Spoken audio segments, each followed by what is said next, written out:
Сәлем достар, бала кезіндегі ерекше дәм жұп-жұмсақ болып шығатын пирожное персик дайындаймыз. Каналыма тіркеліп, видеоның соңына дейін қарап, менімен бірге дайындаңыздар. Алдымен табағымызға 2 жұмыртқаны жарып саламыз.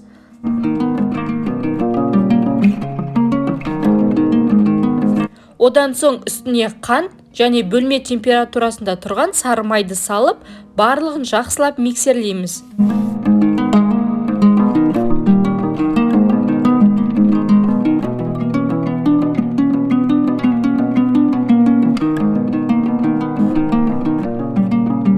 Енді үстіне 50 грамм қаймақ салып, тағы да миксерлейміз. Пирожныйдың толық құрамын, яғни керек заттарды астына описанияға толық жазып қалдырамын, сол жерден көрсеңіздер болады.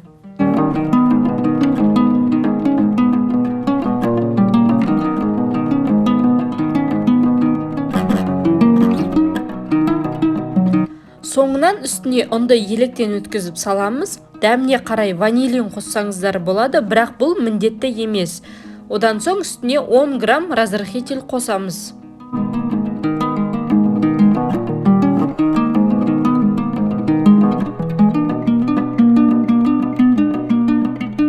Алдымен миксердің көмегімен бір араластырып аламыз да, онан соң қолымызбен жұп-жұмсақ етіп қамыр илейміз.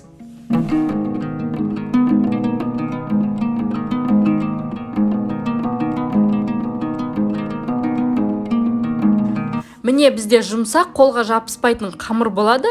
Бетін жауып немесе салафанға салып, холодильникке 20 минутқа қоямыз.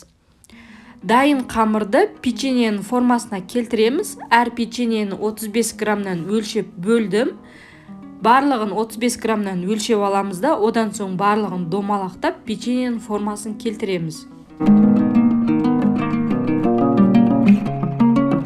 Домалақтап печеньенің формасын келтіреміз. 24 штук печенье шықты. Алдын ала қызып тұрған пеште 180 градуста 20 минут пісіреміз. Міне бізде нәзік печеньелеріміз пісті.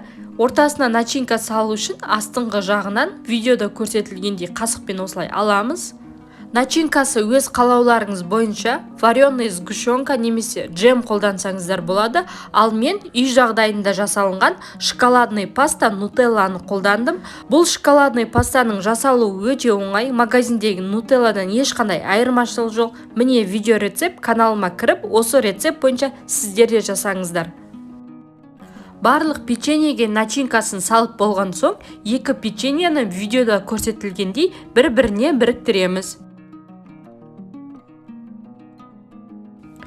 Персиктің цветін шығару үшін 2 түрлі краситель алдым. Бөлме температурасындағы суға сары түсті және қызыл түсті красительді қосып араластырамыз.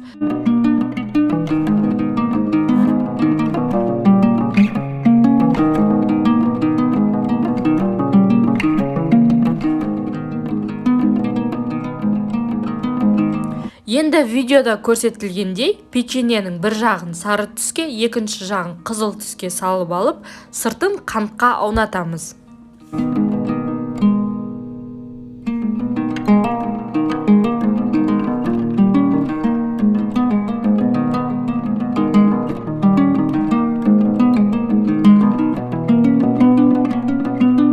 Міне бізде пирожное персик дайын болды.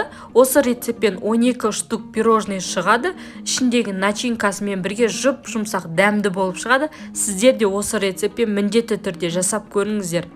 Каналымнан басқа да пайдалы видеоларды жіберіп алмас үшін каналыма тіркеліп, қоңыраушаны басып қойыңыздар.